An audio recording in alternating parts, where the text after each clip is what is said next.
first things we say. Why, God? Why? I have tried to be a good person. You know? God, I have done my very best. And God's answer to us is the same it was to Job. Stuff happens. And we don't always know the reason why. But how can we blame God? Because we don't always know the reason why good things happen either. We don't know how the earth was formed. We have a narrative that somebody told us how it was formed. We have scientists that dispute that and say it was formed a different way. All I know is God told Job is, you don't know how it happened. Because I did it. You don't know how. So who are you to question? Who are you to question life? Your life. The life of anyone. Those lives are in my hands. I gave them to you. I gave them this gift of life. And I hate to tell you this, children, but I didn't promise you a rose garden. It's one of the things I always tell Susan. I didn't promise you a rose garden, and if I had, guess what? There would have been thorns in it. I can guarantee you that. There would have been thorns. And that's what God was saying to Job. When we get to Paul, my favorite. Sometimes I've had him up to here. But there's Paul. Zealous. He was so sure he was doing everything right. He was doing God's will, and he was doing everything right. But what's he doing here in Corinthians? The same thing Job did. He's complaining. Think about it. Here I have done all these things to carry the love of God to each and every one of your people. And yet, I have a thorn in my side. And yet, I've been persecuted. And yet, I've been put in jail. And yet, you all have told me how insincere I am. You all have told me all this junk. But I kept my faith. And I pursued on. And you all act like a bunch of babies. And what do you want me to do about it? Sound like any of us? When things don't go the exact way we want it? You know? Even something as simple sometimes. I don't know about all of you, but if I'm trying to fix something around the house anymore, and my body isn't quite as strong as it used to be, I'm not quite as good as I used to be at even seeing those little tiny screws that they expect you to screw into things. And what do? Lord, I hate getting old. I hate my body hurting. This isn't fair, God. Why? I used to be able to move the refrigerator all by myself. Now I got to get a dolly and 6 people to help. What's going on, God? What's going on? Something we all do. You get sick? I don't know about any of you. One of the things I like to remind of God of when I get really sick is, you know, God, I got to be out by Sunday because I got to preach. Yeah. You think God cares? God says I'll send somebody else if I need to. But boy, I always want to use that one to get well a little bit sooner, to stop hurting a little quicker.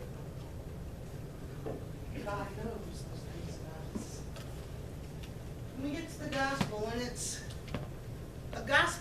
Jesus heard, and we all see it as a miracle, right? We all see it as a miracle. Well, God, He come. Jesus, come the seas. Jesus, come the waves. Jesus saved His disciples. We forget that very last part. Where are you of little faith? Where are you of little faith? That's what Jesus had to say to the disciples. I brought you through this far. What makes you think I wouldn't bring you through further? And all they can see, they can't see what they did. They say, who is this person on the seas? Focus on something else. I think about prayer. I think about what happened in South Carolina. I think about that lot here lately. For you see, my birthplace was North Carolina. Lumberton, North Carolina, which isn't that far from South Carolina. We're actually 30 miles from the border. And I think about it. And I think about the way I was raised. I think about visiting my Indian relatives. You see, my dad was full-blooded Indian. My mother was only half, but she had blonde hair and blue eyes like all the Irish do. And I'd go see my granddad, who I thought could walk on water. I don't know about any of you, but my granddad I really loved. You see, when I was 9 years old, he had me in a pickup truck, driving it. If you're 9 years old and you drive a pickup, you knew your granddaddy could teach you anything in the world. You knew your granddaddy loved you for just who you are, because instead of staying at the tobacco bar and handing off and tying tobacco, which is what the girl's job was, why, he'd give me the machete and send me out into the battlefields and let me cut it with the boys. My granddaddy saw something in me that maybe I didn't see, but I love my granddaddy. To this day, I still call him granddaddy instead of grandfather or papa or anything, because he always told me he was granddaddy. Well, that's what I called him. Well, he used to tell me things. When I got a little older and I'd be working on the farm, he'd put his arm around me and he says, now whatever you do, girl, don't you go back up north and mess with them white people. Can't trust them. Look what they've done to us all our lives. So that prejudice was starting to build in me. I don't know about the rest of you. I'm sure you heard stuff too. And I'm sure some way that prejudice was built in you. Different names that they call people. I used to get my hair ruffled when I heard people, and sometimes to this day, it ruffles my feathers when I hear, look at them wild Indians! And they're talking about little children playing. Why can't they be wild white people? Why can't they be wild Asians? Why can't they be wild Africans? How come they gotta be wild Indians? I don't know about you, but I've seen all of those races and they're all wild. Got news for you. When they're little children, they have the energy and the spirits, and they run, and they holler, and they play. Why can't we just say, look at those wild children? Boy, how I wish I could do that. Which is the truth. But we're not good at always telling the truth. Just like the disciples. It was easier to complain about things. You know? It's so much easier to complain. It's easier to complain and say, I'm not treated right, than in trying to change that. Working a little harder gaining respect. Choosing to be better than what people think I am. All those things are in our hands. We can all blame God for all the misery in this world. We can all blame God for all the heartaches that we personally receive. We can blame God for our health. We can blame God for a lot of things. But the very truth of the matter is God gave us something. He gave us love, He gave us mercy, He gave us grace, and He gave us a good mind. I don't know about you, but I found out one thing helps when I'm hurting really bad. To get up and move. To do a little exercise. To stretch that back just a little bit. Oh, thank God for ibuprofen. Oh, yeah. Thank God for that. Because that helps allow me to do it. But God did not give us a heart of stone. God did not give us a heart that lacks faith. God gave us a heart that should be able to see our blessings.